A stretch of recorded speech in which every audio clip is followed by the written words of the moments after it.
नमस्कार साथियों। आज मैं आपको जमीन की हकीकत अखबारों की ज़बानी बता रहा हूं। नायब सिंह सैनी की सरकार में किसानों की बदहाली, खेत मजदूरों की बदहाली की कहानी बताना चाह रहा हूं। वैसे इस मुद्दे पर कुछ ज्यादा कहने की जरूरत नहीं। सारी दास्तां खुद अलग अलग अखबार अपने हेडलाइन के जरिए बयां कर रहे हैं। बस आप एक बार इन अखबार की कर्तनों पर गौर फरमाइए। दैनिक भास्कर की खबर है, धान 6 से 10 क्विंटल प्रति एकड़ कम निकल रहा है। किसानों को प्रति एकड़ 18,000 से 30,000 रुपया का नुकसान हो रहा है। मंडियों में पहुंची हजारों क्विंटल धान का कोई खरीदार नहीं बचा। ये अंबाला की खबर है। कैथल से जुड़ी एक और अहम खबर देखिए। धान के दाम कम मिलने से किसानों में गुस्सा। अब सिरसा आइए।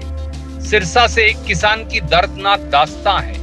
ठेके पर ली जमीन, फसल बेच ट्रैक्टर लोन चुकाना और जेवर गिरवी छुड़ाना था। बाढ़ ने अरमानों पर पानी फेरा। बाढ़ और बारिश के बाद कपास किसानों की खबर पर गौर कीजिए। एमएसपी से भी कम कीमत पर अपनी फसल बेचने के लिए मजबूर हैं किसान। हिसार का घिराए गांव बाढ़ में क्यों तबाह हुआ, उस पर गौर कीजिए। भ्रष्टाचार की आपदा में डूबे गांव। 110 करोड़ से ज्यादा की पाइपलाइन डाली गई थी इन गांवों में, लेकिन लूट खसूट की बंदर बाट के चलते पाइप इतना कमजोर के पूरा गांव ही डूब गया। ये है भाजपा सरकार के कारनामे। अब चीन से जुड़ी खबर। मंडियों में बाजरे की आवक शुरू, एमएसपी पर खरीद नहीं होने से किसानों को घाटा। बाकी सारे अखबारों और खबरों की कुछ ऐसी ही दास्तां है और जमीन की हकीकत तो इससे भी बुरी। हर पन्ने किसान के आंसुओं से रंगे हुए हैं। हर हेडलाइन उनके दर्द में डूबी हुई है। परंतु नायब सैनी जी और भाजपा की सरकार जश्न मना रही है। किसान की आंसू पहुंचने की बजाय उन्हें खून के आंसू रोने के लिए मजबूर कर रही है। विपदा की इस घड़ी में जहां नायब सैनी सरकार को, भाजपा सरकार को किसानों की मदद करनी चाहिए, यहाँ उसने धान खरीद का लक्ष्य ही 4 लाख टन घटा दिया है।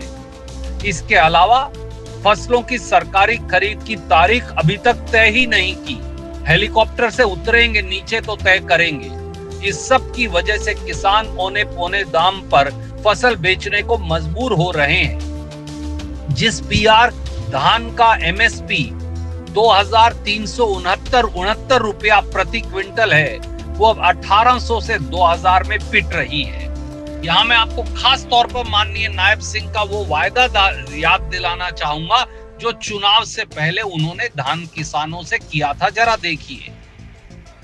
8 अक्टूबर के बाद हरियाणा सरकार अपने किसान की धान की फसल 3100 रुपए के हिसाब से खरीदेगी। वादा 3100 रुपए के हिसाब से खरीद का किया, हकीकत 2000 भी नहीं। बाकी फसलों की भी यही हालत है।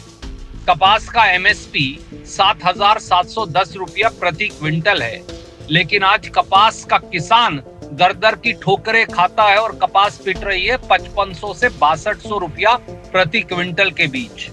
बाजरा का एमएसपी 2,775 रुपया प्रति क्विंटल तय हुआ, लेकिन बाजार में बाजरा बिक रहा है 1,800 से 2,000 रुपया प्रति क्विंटल के बीच। दोस्तों, मसला केवल फसल की कीमत और बिक्री का नहीं, अगली फसल का भी है। आप हरियाणा के किसी कोने में चले जाइए, हर जगह आपको खाद की किल्लत दिखेगी। महिलाएं घंटों घंटों लंबी लाइनों में लगी रहेंगी, लेकिन आखिर में खाली हाथ अपने घर वापस लौट आती है।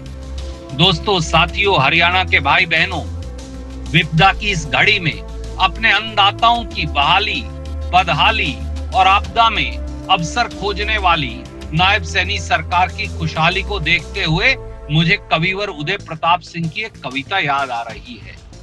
सुनते हैं, पहले उपवन में हर ऋतु में बहार गाती थी। सुनते हैं, पहले उपवन में हर ऋतु में बहार गाती थी। कलियों का तो कहना ही क्या, मिट्टी से खुशबू आती थी। यह भी ज्ञात हमें उपवन में कुछ ऐसे भोरे आए थे सारा चमन कर दिया मरघट, अपने साथ जहर लाए थे। लेकिन अगर चमन वाले ही भोरों के रंग ढंग अपनाएं, माली तुम ही फैसला कर दो, हम किसको दोषी ठहराएं। मैं आपके विवेक पर ये निर्णय छोड़ता हूं। नमस्कार, राम राम, जय हिंद, जय हरियाणा।